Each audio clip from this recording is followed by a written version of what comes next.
हरे कृष्णा। आज जो topic of discussion होगा वो हम रखेंगे संकीर्तन के ऊपर कि संकीर्तन वास्तव में what is the meaning of संकीर्तन, एक अंडरस्टैंडिंग। और आज मैं लगभग 1 साल के बाद वीडियो बना रहा हूँ, आई गेस 1 साल हो गया होगा। तो कुछ इश्यूज़ हो गए थे पहले, दैट्स वाई मैंने सोचा कि छोड़ो यार, इशू के चक्कर में प्रीचिंग करना थोड़ी ना छोड़ दूंगा। अब मैं अपने लेवल पर ऐसे सोशल मीडिया पे कर सकता हूँ, तो मैं ठीक है सोशल मीडिया पे कर देते हैं, यूट्यूब वगैरह पे। सो दैट्स वाई अब मैंने वीडियो बनाना स्टार्ट किया दोबारा से। और जब मैंने नोटिस किया था, जब प्रीचिंग कर रहा था मैं इस तरीके से, भले ही मैं 4 दीवारी को प्रीच कर रहा हूँ मैं, भले ही, लेकिन उससे फ़ायदा मेरे को ही हो रहा था। उससे फ़ायदा मेरे को ही हो रहा था, चीज़ें याद भी थी और इन चीज़ों को, प्रिंसिपल्स को मैं फॉलो कर पा रहा था अपने जीवन में अच्छे से और ज़्यादा अच्छे से, है ना। तो that's why preaching is very important. Preaching करनी जहाँ रुक जाएगी, जहाँ प्रीचिंग रुक जाएगी वहाँ पे फिर हमारा ही नुकसान होगा इनफैक्ट। और प्रीचिंग करोगे, कोई सुने ना सुने, फ़ायदा हमारा ही होगा, ठीक है ना। जैसे एक नदी बहती है, नदी बहती रहेगी तो पानी साफ़ रहेगा, नदी रुक जाएगी तो स्टैगनेंट वाटर होगा तो गंदा हो जाएगा, है ना। उसी तरीके से प्रीचिंग चलती रहनी चाहिए, क्योंकि इंटरनेट पर भी लोग गंदी संदी चीज़ें फैला रहे हैं, है ना।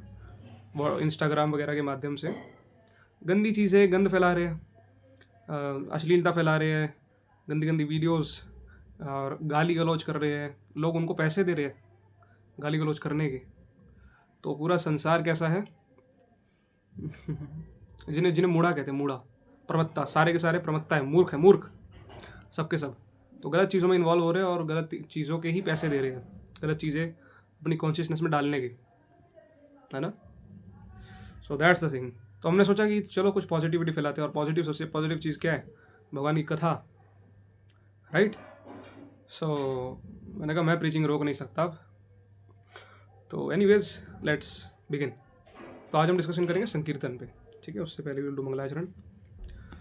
ओम अज्ञानतिमिरान्धस्य ज्ञानाञ्जनशलाकया चक्षुरुन्मीलितं येन तस्मै श्रीगुरुवे नमः। श्रीचैतन्यमनोभीष्टं स्थापितं येन भूतले स्वयं रूपः कदा मह्यं ददाति स्वपदान्तिकं। वन्देऽहं श्रीगुरोः श्रीयुतपदकमलं श्रीगुरून् वैष्णवांश्च श्रीरूपं सागरजातं सहगणरघुनाथान्वितं तं सजीवं साद्वैतं सावधूतं परिजनसहितं कृष्णचैतन्यदेवं श्रीराधाकृष्णपादान् सहगणललिता श्रीविशाखान्वितांश्च। हे कृष्णा करुणा सिंधु दीनबंधु जगतपते गोपेश गोपिका कांत राधा कांत नमोस्तुते। तप्त कांचन गौरांगी श्री राधे वृंदावनेश्वरी वृषभानुसुते देवी प्रणमामि हरिप्रिये। वाञ्छाकल्पतरुभ्यश्च कृपा सिंधुभ्य एव च पतितानां पावनेभ्यो वैष्णवेभ्यो नमो नमः। जय श्री कृष्ण चैतन्य प्रभु नित्यानंद श्री अद्वैत गदाधर श्रीवासदि गौर भक्तवृंद। हरे कृष्ण कृष्ण कृष्ण हरे हरे, हरे राम राम राम हरे हरे। नमो विष्णुपादाय कृष्णप्रेष्ठाय भूतले श्रीमते भक्ति वेदांत स्वामी नीति नामिने। नमस्ते सारस्वती देवे गौरवाणी प्रचारिणे निर्विशेष शून्यवादी पाश्चात्य देश तारिणे। तो संकीर्तन पे आज हम डिस्कशन करेंगे, राइट। संकीर्तन की वर्ड का जो मीनिंग है वो क्या है? कि संग में कीर्तन करना। महाप्रभु ने भी हमको ये भी दी थी, संग में कीर्तन करना, सबके साथ कीर्तन करना, राइट। और महाप्रभु आदेश देते थे कि आप सभी लोग एक साथ इकट्ठे होके करताल बजाइए। करताल मतलब ये कर, हमारे कर है, और ऐसे ताली बजाइए, कर ताल बजा के कीर्तन करिए, है ना। बोलते थे कि आप कीर्तन करो इस तरीके से सारे मिल के। तो फिर चांदगाजी ने दिक्कत डाली थी बीच में, रोड़ा डाला था, तो फिर महाप्रभु ने उसको हैंडल किया था, है कि नहीं। तो महाप्रभु का आदेश है संकीर्तन करना। ये युग धर्म क्या है? यहाँ पे संकीर्तन होना है कलयुग में, तब परफेक्शन प्राप्त होगी, है ना। तो संकीर्तन मीन्स सबके साथ कीर्तन करना, सबके साथ भक्ति करना, सबके साथ एक साथ भगवान का नाम कीर्तन करना, राइट। नाम संकीर्तन, ये नाम संकीर्तन है। और इसी प्रकार से भगवान की कथा करना, ये भी संकीर्तन है। बुक डिस्ट्रीब्यूशन करना, ये भी संकीर्तन है। तो करना क्या है? सबके साथ करना है। अकेले अगर भक्ति करेंगे तो फिर क्या होगा? उत्पात मचेगा, ठीक है। अकेले भक्ति होगी तो फिर डेविएट होने के चांसेस है, फॉल डाउन होने के चांसेस है, तो बहुत दिक्कत वाली बात है अगर अकेले होगी भक्ति तो। दैट्स वाई संग में कीर्तन करना बहुत ज़रूरी है, सबके संग में करें। जो गृहस्थ भक्त हैं, जो स्टूडेंट्स वगैरह हैं, तो अब 6 दिन तो भाई काम करते ही हैं, मंडे टू सैटरडे। उसके बाद फिर संडे को टाइम निकाल कर टेम्पल आकर भक्तों के संग में कीर्तन करें, है कि नहीं, वो भी ज़रूरी है। तो संग में कीर्तन करना सबसे ज़्यादा आवश्यक है। और अगर कोई व्यक्ति संग कीर्तन नहीं करता, केवल वो अकेले घर पर बैठ के भक्ति करता है, या सोचता है कि यार मंदिर मंदिर जाके क्या करूँगा, थोड़ा यूट्यूब पर लेक्चर सुन लेता हूँ, इन प्रभु जी के लेक्चर अच्छे लगते हैं, इन प्रभु जी के, विदेश वाले प्रभु जी, ये प्रभु जी, वो प्रभु जी, इनके घर पे सुन लेता हूँ थोड़ा यूट्यूब, घर पे ही थोड़ा कीर्तन सुन लेता हूँ थोड़ा बहुत, है ना। जो केवल इस प्रकार से करता है और भक्तों के संग में आना पसंद नहीं करता, भक्तों के संग में नहीं आता, वो कनिष्ठ है।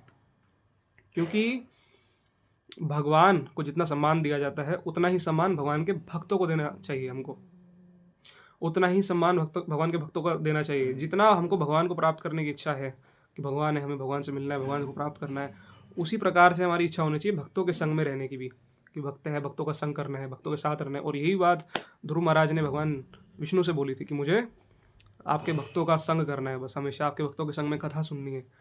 भगवान के शुद्ध भक्ति यही करते हैं, वो भगवान के भक्तों का संग मांगते हैं, उनके संग में कथा सुनने के लिए, उनके संग में कीर्तन करने के लिए, है ना। तो भक्ति संग में होती है, संग में भक्ति होती है, ठीक है। तो अगर लेकिन जो संग में नहीं आता वो ऑब्वियसली वो क्या है, कनिष्ठ है, वो कनिष्ठ है। और ये सिंपल तरीका जानने का, जिसको भक्तों के संग में रुचि नहीं है, भक्तों के संग में वो सोचता है अरे यार ये भक्त ऐसा है, वो भक्त वैसा है, मतलब जो इस तरीके से बोलते रहते हैं, इससे पता चल जाएगा कि ये कनिष्ठ है, ये कनिष्ठों के लक्षण है। मैं नहीं कह रहा कि मैं ऊपर हूँ, मैं खुद कनिष्ठ हूँ, बट तरीका एक है पहचानने का कि कनिष्ठ वो है जो संग में कीर्तन नहीं करना चाहता, जो अकेले रहकर भक्ति करना चाहता है, और जो भक्तों में दोष निकालते कि उसने वैसा कर दिया, यार वो भक्त तो ऐसा है, तुझे पता है उसने ऐसा करा। सो ये लक्षण है कुछ। और मध्यम कौन होता है, जो कि भक्तों से मित्रता करता है, भक्तों का सम्मान करता है। कनिष्ठ होता है कि जो भक्तों को बाईपास सरपास करके सीधा भगवान के पास डायरेक्ट, भक्तों को कोई सम्मान नहीं, कोई प्रणाम नहीं, कुछ नहीं, सीधा डायरेक्ट भगवान के पास जाएंगे, भगवान के दर्शन करेंगे, प्रणाम करेंगे भगवान को, केवल भगवान भगवान भगवान होता है उनके में, भक्तों को इतनी इंपॉर्टेंस वो व्यक्ति नहीं देता। सो दैट इज कनिष्ठ। मध्यम भक्तों को इंपॉर्टेंस देते हैं, है ना। और उत्तम तो सभी को इंपॉर्टेंस देते हैं, चाहे वो भक्त हो चाहे अभक्त हो, वो सबको मानते कि ये तो भगवान का भक्त है, ये तो वास्तव में भगवान का भक्त है, वो सबको मानते हैं। दैट इज उत्तम। वो सभी को कृष्ण के अंश के रूप में देखते हैं, ये सब कृष्ण के भक्त हैं। बस वो ढूंढ रहा है, कृष्ण को ढूंढ रहा है, बट वो समझ नहीं पा रहा उसे चाहिए कृष्ण ही। He is in search of Krishna but he doesn't know that he is in search of Krishna. He wants Krishna only. इसको नीड है कृष्ण की, इस जीवात्मा को, जो भक्त नहीं है उसको देखकर एक उत्तम अधिकारी ऐसा सोचता है कि इसको कृष्ण चाहिए, ये कृष्ण का भक्त है, ये कृष्ण का अंश है, वो इस रूप में हर किसी को देखते हैं। That is the difference. तो एनीवे संकीर्तन मीन्स एक तो ये हो गया, ठीक है, इस संग में कीर्तन करना सबके साथ। और दूसरी अंडरस्टैंडिंग है संकीर्तन की, जो कि बहुत इंपॉर्टेंट है। संकीर्तन मतलब हमारी जो इंद्रियां हैं सारी, हमारा मन, हमारी बुद्धि, हमारा अहंकार, ये सब कुछ भगवान के कीर्तन में लग जाए, दैट इज संकीर्तन। हमारा मन, बुद्धि, अहंकार, हमारी सारी इंद्रियां भगवान के कीर्तन में लग जाए, दैट इज कॉल्ड संकीर्तन। केवल भगवान के भक्ति के जो अनुकूल कार्य केवल वही करे और प्रतिकूल कार्य ना करे हमारी इंद्रियों, और दैट इज कॉल्ड संकीर्तन। यानी कि सभी इंद्रियों का, मन बुद्धि अहंकार का भी, सबका संग, मतलब सारे संग में कीर्तन कर रहे हैं। हमारा मन भी भगवान का स्मरण कर रहा है, हमारी बुद्धि भी सोच रही है कि हाँ मैं कृष्ण को बिलोंग करता हूँ, है ना। दृढ़ता बुद्धि का वो है दृढ़ता, ठीक है। और अहंकार एक रियल ईगो आ जाएगा, ट्रू ईगो जिसे कहते हैं कि मैं कृष्ण का हूँ, कृष्ण मेरे हैं, I belong to Krishna, I belong to Krishna, और दैट इज रियल ईगो कि मैं कृष्ण का अंश हूँ, मैं कृष्ण का नित्य दास हूँ। और बुद्धि से दृढ़ता आती है कि मैं कृष्ण का नित्य दास हूँ, यस, दृढ़ता वाली बात आती है। अहंकार से एक ममत्व की भावना आती है भगवान से। और माइंड में अगर मन संकीर्तन करेगा, मन कीर्तन करेगा भगवान का, तो क्या इच्छा आएगी, क्या विचार आएंगे? विचार वास्तव में आएंगे कि भगवान की रूप गुण लीला प्रकट होंगे। तो दैट इज, अगर मन संकीर्तन करे, मन कीर्तन करे, तो बुद्धि करे और अहंकार करे। बाकी इंद्रियां भी हमारी कीर्तन करनी चाहिए। जैसे जीभ से तो सिंपल है, जीभ से चैंटिंग, ऑनरिंग प्रसादम और हरि कथा करना, है ना, ये जीभ से करना है। और कोई चीज़ एक्सेप्ट ना करना जो कृष्ण प्रसाद नहीं है, और गलत बातें ना बोलना, या फिर कृष्ण से संबंधित जो चीज़ें नहीं है वो ना बोलना, ठीक है। सिर्फ भगवान के से संबंधित बातें बोलना, दैट इज कीर्तन कर रही है, इसका मतलब हमारी जीभ, है ना। और हमारे हमारे जो पैर है, हमारे चरण से हम भगवान के मंदिर चल कर जा सकते हैं और भगवान की सेवा कर सकते हैं, है ना, कुछ भी सेवा हो। और भगवान के धाम जाना, पैरों से कैसे सेवा करेंगे भगवान की? पैरों से सेवा कुछ नहीं, जैसे आप अपनी पूरी बॉडी को भगवान की सेवा में लगा रहे हो, जैसे like sweeping, cleaning and many things. आप चल के बुक डिस्ट्रीब्यूशन करने जा रहे हो, तो दैट इज़ आप चरणों से सेवा करने जा रहे हो ना बाहर रोड पे, सो दैट इज़ आप चरणों से सेवा कर रहे हो, भगवान के धाम जा रहे हो, भगवान के मंदिर जा रहे हो, दैट्स अ थिंग। और अपने हाथों से सेवा करना भगवान के लिए, गार्लैंड बनाना, भगवान की आरती करना, भगवान का के लिए कीर्तन करना, हारमोनियम बजाना, मृदंग बजाना, दैट इज़ भगवान की हाथों से सेवा कर रहे हैं। और इसके अलावा जो हम अपने कार्यकलाप करते हैं, जो भी हम काम करते हैं जीवन में, चाहे जॉब कर रहे हो, चाहे पढ़ाई कर रहे हो, एक स्टूडेंट या कोई भी हम कार्य कर रहे हो, लेकिन अगर हम वो चीज़ भगवान के लिए करें, जैसे अर्जुन ने युद्ध भगवान के लिए किया था, तो वो भी अपने हाथों से कीर्तन कर रहे थे। वाई? क्योंकि अपने हाथों से भगवान की सेवा कर रहे थे, क्योंकि भगवान की इच्छा थी कि युद्ध करवाना, है ना, भगवान की इच्छा थी कि अर्जुन युद्ध करे, इसलिए भगवान की इच्छा मानते हुए अर्जुन ने युद्ध किया। तो अपने हाथों से वो क्या कर रहे थे? कीर्तन कर रहे थे। तो कीर्तन सिर्फ जीभ का विषय नहीं है, मुंह का विषय नहीं है कि मुंह से कीर्तन करेंगे, जीभ से कीर्तन करेंगे, हाथों से भी कीर्तन। अर्जुन तीर चला रहे थे। उसी प्रकार से हम जो जब अपना काम काज करते हैं, पढ़ाई लिखाई करते हैं, तो हम ये सोच कर करके I am doing this as an offering to Krishna, that is the most important thing. आप ये सबसे इंपॉर्टेंट है कि हम as a offering to Krishna कर रहे हैं, क्योंकि अर्जुन को हर समय स्मरण स्मरण तो देखो होता नहीं है, होगा नहीं। जैसे अर्जुन को मान लो आप युद्ध कर रहे थे, युद्ध करते समय अर्जुन जैसे प्योर डिवोटी, लेकिन युद्ध करते समय ऐसा नहीं कि वो अर्जुन सोच रहेगा कृष्ण बांसुरी बजा रहे, कृष्ण वृंदावन में है और ऐसा करे, ऐसा नहीं कर रहे, नहीं तो उनको तीर लग जाता। उनका क्या काम था वहाँ पे? लड़ना, पूरा फोकस्ड होके, है ना। लेकिन वो तो यहाँ पे स्मरण, यहाँ पे देखा जाए इधर स्मरण करना इम्पोर्टेंट नहीं था, क्योंकि अगर यहाँ पे स्मरण करने लग जाते हैं, यस चीज़ें आती हैं उनको कि कृष्ण वृंदावन में है, बांसुरी बजा रहे हैं, कृष्ण गोपियों के साथ है, या वो पास टाइम्स अगर उनके मन में चलते हैं, लीलाएं, तो वो युद्ध नहीं कर पाते, वो तीर खा लेते अर्जुन, तो दिक्कत हो जाती बहुत। इसीलिए, लेकिन वो कर क्यों रहे थे? कृष्ण के लिए कर रहे थे। तो इम्पोर्टेंट क्या हो यहाँ पे कि हम किसके लिए कर रहे हैं, हम किस लिए कर रहे हैं, किस भावना से कर रहे हैं वो चीज़। भावना मैटर्स अलॉट, भावना ही मैटर करती है। क्योंकि आप देखो ना, एक भगवान के भक्त है जो कि बहुत ऊंची स्टेज पर है भक्ति की, और एक मेरे जैसा व्यक्ति है।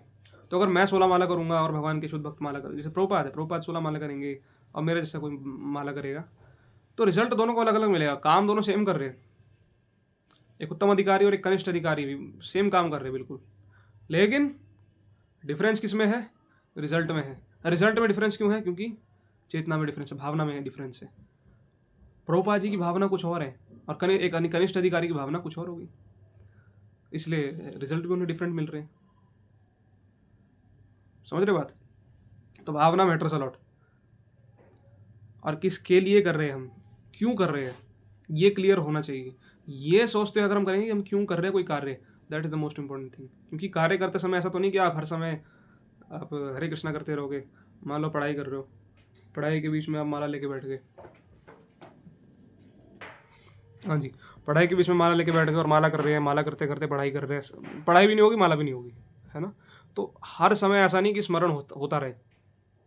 हमें ये क्लियर करना है कि हम कर किसके लिए रहे हैं, हम कर क्यों रहे हैं, ये क्यों हमें क्लियर होना चाहिए, हम क्यों कर रहे हैं, और वो चेतना और वो भावना हम क्यों कर रहे हैं, किस भावना से हम कर रहे हैं, that should be the most important thing. उस भावना से अगर हम करेंगे कि क्यों कर रहे हैं, तब फिर कृष्ण हमें क्या करेंगे? रिवॉर्ड देंगे। रिवॉर्ड क्या देंगे? फिर भगवान हमें अपना बना लेंगे, अपना समझने लगेंगे कि यस बहुत अच्छा भक्त है ना।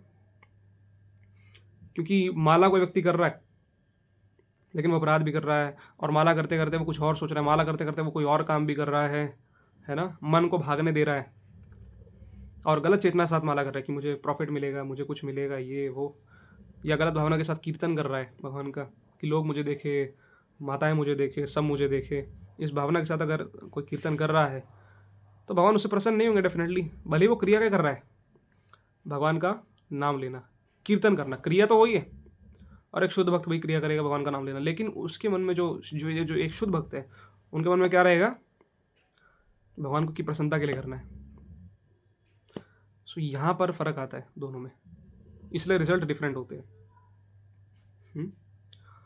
तो संकीर्तन, अब हम संकीर्तन की बात करते हैं। तो संकीर्तन मीन्स अपनी पूरी बॉडी को, अपने मन बुद्धि अहंकार को भगवान के कीर्तन में लगाना, है ना। और आँखों को कैसे कीर्तन में लगा सकते हैं? आँखों को लगा सकते हैं भगवान के दर्शन करके, और केवल वो चीज़ देखकर जो भगवान से संबंधित है, अननेसेसरी की चीज़ें ना देखकर, राइट। भगवान के दर्शन करना, भगवान के सुंदर विग्रह को दर्शन करना, उनमें एक डिटेल्स को देखना कि भगवान ने आज कौन सी अंगूठी किस उंगली में पहनी है, कौन से कलर के कपड़े वस्त्र पहने हैं भगवान ने, है ना।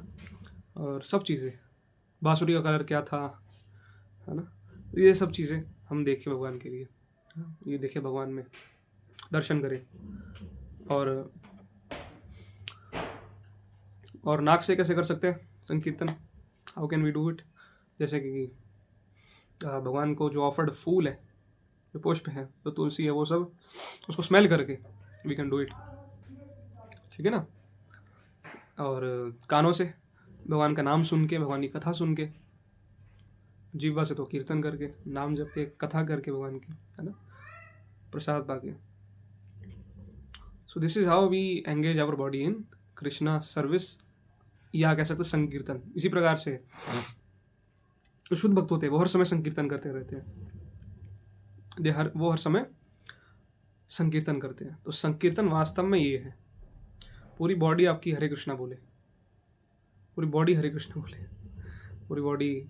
खैर वो तो बहुत ऊंची स्टेज है, बट हमारे जो प्रैक्टिकल लेवल पर है वो ये है। तो अब कीर्तन का मतलब ये नहीं कि हम कीर्तन कर रहे हैं, एक तरफ तो संकीर्तन कर रहे हैं, दूसरी तरफ एक तरफ तो जीभ से कीर्तन कर रहे हैं और दूसरी तरफ हम गलत सलत चीज़ें देख रहे हैं नेट पर, यूट्यूब पर, दूसरी तरफ हम गलत बातें कर रहे हैं, तो वो संकीर्तन नहीं हुआ। वो केवल आप जीभ से, आप कीर्तन कर रहे हो जीभ से, लेकिन आंखों से तो गलत चीज़ देख रहे हो, कानों से गलत चीज़ें सुन रहे हो, मुंह से गलत चीज़ें खा रहे हो अगर, तो वो संकीर्तन नहीं हुआ। मन से गलत विचार सोचना, दैट इज नॉट संकीर्तन, वो नहीं करना। तो संकीर्तन जो करेगा वो व्यक्ति गोलोक धाम जाएगा। गोलोक केरा प्रेम धन हरिनाम संकीर्तन, तो जो संकीर्तन करेगा वही तो गोलोक धाम जाएगा। फिर संकीर्तन करना जरूरी है, नहीं कि हम एक तरफ माला कर रहे हैं, एक तरफ फेसबुक चल रहा है, एक तरफ ये रील्स चल रही है, हम रील्स देख रहे हैं, इंस्टाग्राम, यूट्यूब वगैरह shorts, so that won't help, है ना। सो दैट इज संकीर्तन, है ना। तो भावना, हो सकता है हमारे अभी ऐसी स्टेज है हमारी कि इंद्रिया शुद्ध नहीं है, इंद्रिया भागते गलत दिशा में, मन भागता है गलत दिशा में, सबके साथ होता है। लेकिन हम कितना डिज़ायर करते हैं कि हमारी इंद्रियां ना भागे, और कितना उसको रोकने की कोशिश कर रहे हैं, अपने मन को रोकने की कोशिश कर रहे हैं, कितना ज़्यादा, कितना, दैट इज़ कॉल्ड सिंसियरिटी, कि हम कितना प्रयास खुद से कर रहे हैं। बाकी प्रेयर करें भगवान से, जितना हाथ में प्रयास है इतना रोक सके बिल्कुल रोके, और बाकी भगवान से प्रे करें, प्रभु मैं बहुत काम वासना से जूझ रहा हूँ, मैं क्रोध से बहुत पीड़ित हूँ, मैं लोभ से भरा हुआ कूट कूट के, आप मेरी सहायता करें प्रभु, इन अनर्थों को कम करें, ताकि मैं आपका स्मरण ठीक से कर सकूँ। मैं नहीं चाहता कि अनर्थ हमारे बीच में आए, है ना। आपका स्मरण ठीक से कर सकूँ, आपकी सेवा ठीक से कर सकूँ, क्योंकि जो हमें सेवा से रोकते हैं वो अनर्थ ही होते हैं। इसलिए जैसी अनर्थ निवृत्ति होगी, निष्ठा के स्टेज पर आओगे, और निष्ठा के स्टेज पर आते ही सब कुछ ट्रैक में आ जाएगा, सब कुछ एकदम भक्ति की हैबिट पड़ जाएगी, भक्ति की हैबिट पड़ जाएगी, भक्ति अपने आप चलेगी, किसी को बोलने की जरूरत नहीं पड़ेगी, फॉलो अप लेने की जरूरत नहीं पड़ेगी। दैट इज निष्ठा, यानी कि अनर्थ रोकते भक्ति करने से।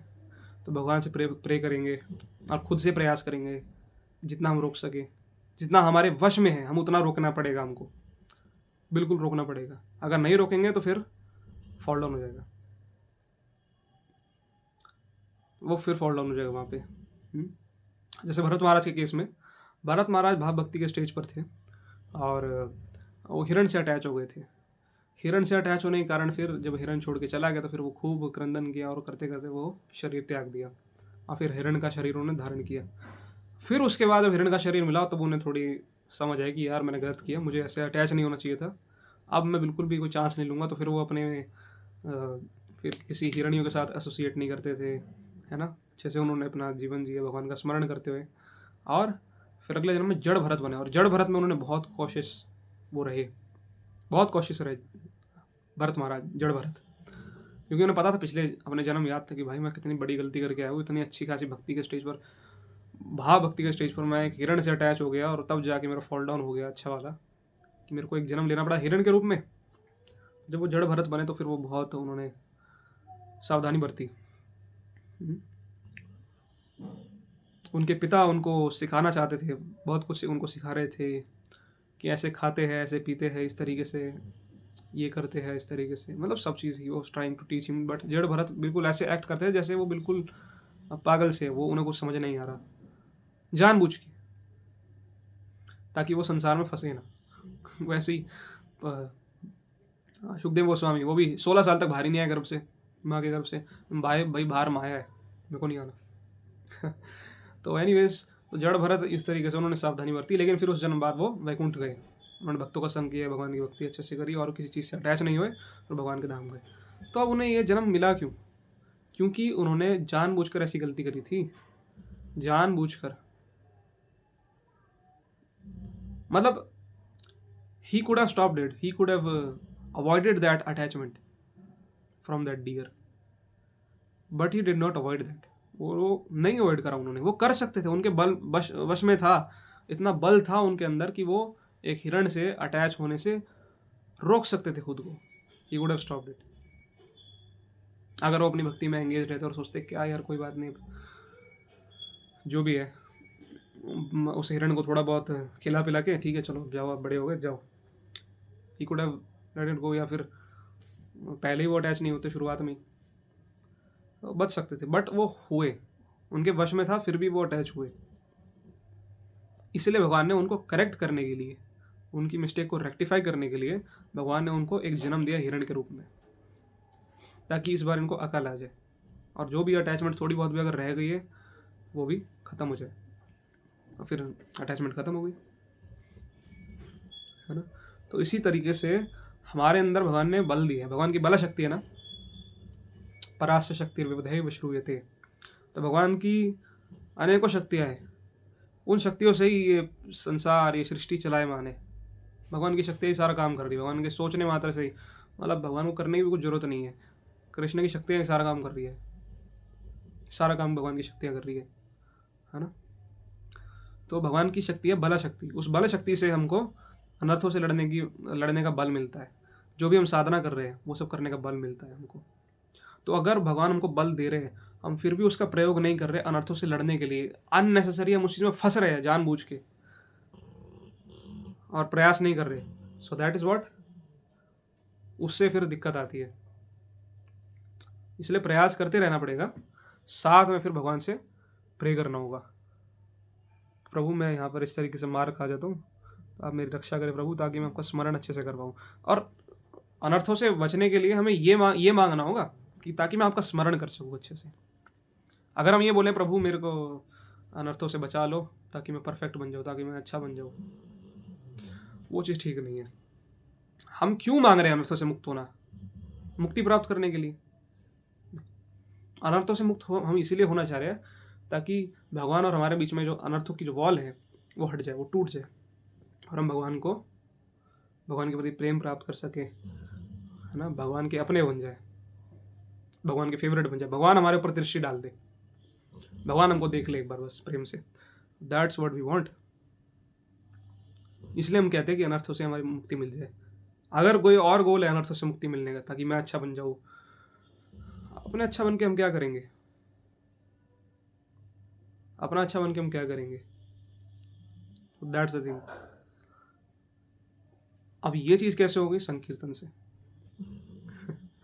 तो प्रयास पूरा करें संकीर्तन करने का, हम जितना कर सके पूरा संकीर्तन करने का प्रयास करें, अपने मन बुद्धि अहंकार को, अपने सभी इंद्रियों को, समस्त इंद्रियों को भगवान के कीर्तन में लगाना है, लेकिन भक्तों के संग में रहकर, ये सबसे इंपॉर्टेंट है। भक्तों के संग में रहकर अपने सभी इंद्रियों को भगवान की सेवा में लगाना है, संकीर्तन करना है, और जो हमसे नहीं हो पा रहा उसके लिए भगवान से प्रार्थना करें, उसके लिए वैष्णव की कृपा मांगे, तब जाके हम परफेक्ट होंगे एक दिन। That's called sincerity. अपने लेवल अब हम जितना कर सके अपने लेवल पे हम उतना करना है, प्रयास भगवान देखेंगे। भगवान को फर्क नहीं पड़ता आप 16 माला कर रहे हो 64 कर रहे हो, भगवान देखते वो माला जो 16 जो व्यक्ति कर रहा है, जो 16 माला व्यक्ति कर रहा है, उसके पीछे का उसका मूड क्या है, वो क्यों कर रहा है, why is he doing 16 round, why is chanting 16 round, और भले एक व्यक्ति 64 माला भी कर रहा है लेकिन गलत भाव से कर रहा है, गलत भावना से कर रहा है, गलत भावना से, भाव तो नहीं बोलूँगा, भाव तो बहुत ऊंचा स्टेज है भक्ति का, 8th स्टेज है भक्ति का, भाव नहीं, लेकिन किस चेतना के साथ कर रहा है, किस गोल को माइंड में रखते हुए कर रहा है। अगर वो गोल गलत है तो फिर भगवान उसको कृपा नहीं करेंगे, सिंपल सी बात है, ठीक है ना। सो दैट्स अबाउट संकीर्तन। सो ये संकीर्तन। हरे कृष्णा, शिला प्रभुपाद की जय। वीडियो को ज़्यादा लंबा नहीं रखेंगे, सिर्फ 25 मिनट की, और यूट्यूब पर वैसे भी लोग कोई देखते नहीं वीडियो ज़्यादा, वैसे भी कोई व्यूज़ आने होते नहीं है, और मेरे को व्यूज़ से कोई ऐसा फ़र्क पड़ता भी नहीं है। मेरे को सिर्फ चाहिए कि लोगों के जीवन में सुधार आए, लोगों को भक्ति में हेल्प मिले, क्योंकि मैं भी कोई बहुत बड़ा भक्त तो नहीं हूँ मैं कुछ भी। मैं सिंपली जो रीडिंग करी है, जो पढ़ा है प्रभुपाद जी के बुक्स में, जो लेक्चर्स में सुना है, जो प्रभुपाद जी से सुना है, जो भक्तों से सुना है, वैष्णवों से सुना है, मैं सिंपली उसी को रिपीट कर रहा हूँ, दैट्स इट, ताकि और लोगों तक वो चीज़ पहुँचे और लोगों की हेल्प हो, दैट्स। अगर प्रश्न वगैरह हो तो उसमें कमेंट सेक्शन में डाल सकते हैं, हम नेक्स्ट टाइम उस चीज़ को कवर कर लेंगे, नेक्स्ट टाइम उस प्रश्न को कवर कर लेंगे अगर ऐसा हो तो, ठीक है। और इस वीडियो को शेयर करिएगा ताकि औरों को भी हेल्प हो, राइट। हरे कृष्णा।